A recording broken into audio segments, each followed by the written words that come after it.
Hello si King! So, for today's video is ito yung mga ganap ng mga nakaraang araw. So, ayan guys. So, isa nga sa order namin nung nakaraan is itong Sanrio ang team. At umpisahan ko nga sa paggawa dito sa Hello Kitty topper. Since meron akong cutter, so ayan, madali lang natin siya na molde yung kanyang mukha. Gumawa din ako ng kanyang ribbon using the plunger or cutter. Ayan, di ba ang bilis lang? Sunod naman ay si Melody. At since wala akong cutter ni Melody, so ayan, mano-mano ko siyang kinat using a template and precision knife. Nag-print lang ako ng picture ni Melody, tapos yun bali yung gagayahan natin or ititrace natin sa fondant para makuha natin yung saktong sukat or hugis at saka yung saktong mukha ni Melody. At same sa ibang mga karakter, ganun din ang ginawa ko using template lang din. So once na ready na lahat, tapos nag-pipe naman ng icing using a buttercream icing, and then once tapos na, then pinagalagay naman itong mga topper. And here's the result. Ayan, super cute talaga guys. Grabe. So, ito nga pala yung araw ng Wednesday guys. So, pagkatapos ko masundo yung anak ko sa school, ayan, diretso kagad kami uwi ng bahay. Bumili lang din pala ako ng luto na ulam sa labas. So, 3 klase yung ulam na yan. Tara, kain tayo guys. Ayan, kasama ko nga pala yung kapatid ko sa bahay at saka yung anak niya. At ito yung anak niya guys. Ayan, super cute. Talaga naging stress reliever ko siya dito. Talaga, ang cute kasi. Tapos, ang kulit na.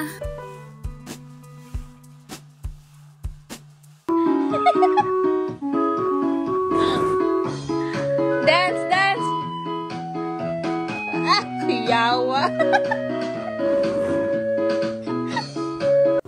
It's Thursday morning guys at maulan na umaga talaga. Ayan, so nagtaxi kami, ihahatid ko yung anak ko sa school dahil may klase sila. Tapos pagka-uwi naman ng bahay, ayan, ito naman yung inasikaso ko kasi may mga orders kami ng araw na yan. Ayan, ito yung time na may nag-receive ng paluwagan. At ito nga pala guys, ayan, bigyan ng kapitbahay. Super sarap niyan, grabe, fresh na fresh talaga guys. Thank you silingan. At ito yung inclusion doon sa cake kanina nga, peach color guys. Ayan, so meron siyang 7 na klase na mga iba't ibang flavors ng mga bars and cupcakes. Ito yung package sa 530 pesos per month na cake paluwagan. And super sulit yan guys, promise. At ito naman yung order namin ng Saturday sa wedding cake na blue ang theme. Ayan siya guys. Dineliver ko pa ito sa Vinyo. Wala pa yung kinasal dito, siguro nasa simbahan pa. Pero ayan, nung dumating ako, yan naka-ready naman na silang lahat. Ayan guys, diba? Province na province talaga yung vibe. Yung location guys, malamig siya, malawak, malayo siya sa pollution, walang ingay. Napansin ko din ako konti lang yung bahay dito, pero ang laki ng lugar at saka halos puno lang yung makikita dito. Ayan, shout out kay Kuya Taxi Driver. Ayan, super bait niya guys. Talagang ano siya, may concern din talaga siya guys. Iningatan niya talaga yung pagbiyahe niya para hindi mabuwal yung cake na dinadala namin kasi may mga daan talaga na nadadaanan namin na malubak-lubak siya. So, gumigiwang-giwang talaga yung cake guys pagka yun na mapapadaan kami sa mga lubak-lubak. First time ko nga pala napunta dito, naghatid lang talaga ako ng cake at hindi ko talaga in-expect na ganito siya kalayo guys. Grabe. Mabuti na lang talaga maaga yung wedding dahil pag nagkataon na hapon tapos ginabi na ako sa pagbiyahe. Agoy, Diyos mio. Inantay na din pala ako ng taxi driver na matapos ako makapag-display ng cake para makasabay na sa kanya palabas.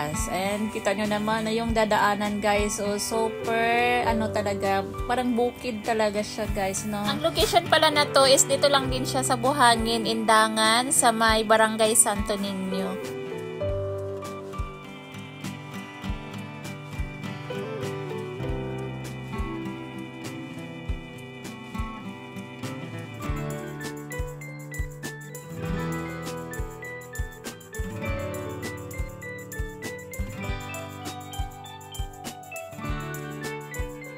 Tapos nung bandang hapon na nga, same day, Saturday, ayan. So nagdesisyon kami ng kapatid ko na, ayan, ipasyal sila dito sa City Gate, sa Kids Paradise. Para ma-enjoy naman, lalong-lalo na itong si Bea. Ayan, talagang bored na siya sa bahay guys. Masungit na siya. Aburido na siya guys, grabe. Sakto naman sa edad niya na 1 year and 3 months. Ayan, gustong-gusto niya na talaga maglaro, na i-enjoy naman din niya.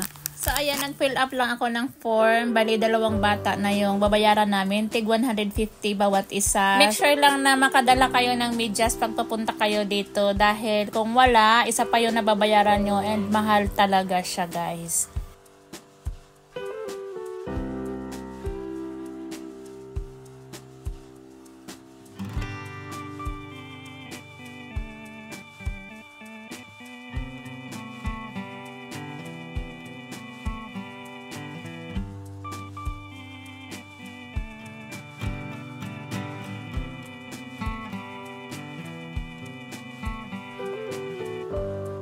Dito talaga siya mas na-enjoy sa piano, guys. Ang tagal niya talaga hindi umalis dyan. Parang murag kurik yun. Si Lucy naman, dahil 8 years old na siya, parang ayaw niya nang maglaro, guys. Hindi na siya na-enjoy. Wala na talaga. Next spot naman ni Bia is dito naman sa car. Ayan, dyan. Enjoy na enjoy din talaga siya dyan. Ang tagal niya hindi umalis dyan. Kung makaalis naman, maya-maya, babalik din kaagad. Tapos, ayan, syempre, ano pa ba gagawin ni tita? Di tagatulak.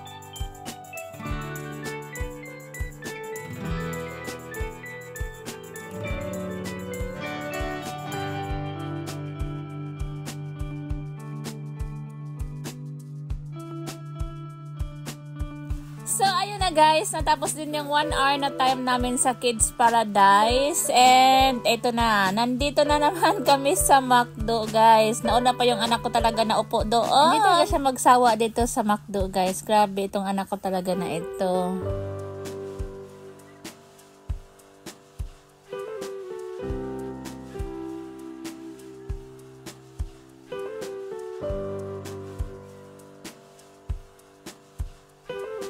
So, ayun na nga guys, pagkatapos namin kumain, dumiretso naman kami dito sa grocery para mamili ng kakailanganin namin sa bahay. Ayan, so konting ano lang to guys, konting grocery lang to. Kinuha namin tong pushcart na malaki, yung my car sa baba. Kasi para sana itong si Bea, papaupuin lang namin doon sa baba. Pero ayaw naman niya guys. Ang kulit niya guys, grabe, bumababa talaga siya. Tapos yun nga, kukuha din siya ng kukuha ng bawat makita niya. Gusto niya talaga pagkukuhanin. Ayaw magperme doon sa upuan niya. Kaya yung kapatid ko, ayan, naghahabulan talaga sila guys. Sabi ko, ikaw na magdala doon sa postcard. Dali, bilisan mo nang may pakinabang. Tapos dito naman, ayan, so naghaharap kami ng diaper dyan, ng large. Pero wala kami makita guys, just me. And ayan na naman si Bea, o diba? Siya pa nagtutulak pa siya, natumba na, ayan, o diba? Ang kulit. And kumuha pa ng Chucky, ayan, favorite na yung Chucky guys. Last stop namin is dito sa mga pang-ulam, ayan. So bumili kami ng hotdog, bumili kami ng ham, bacon. So, ito yung mga favorite na babaon ni Lucy sa school. Yan. So, since ano na, klase na naman sa Monday, kaya ayan, namili na kami para pambaon.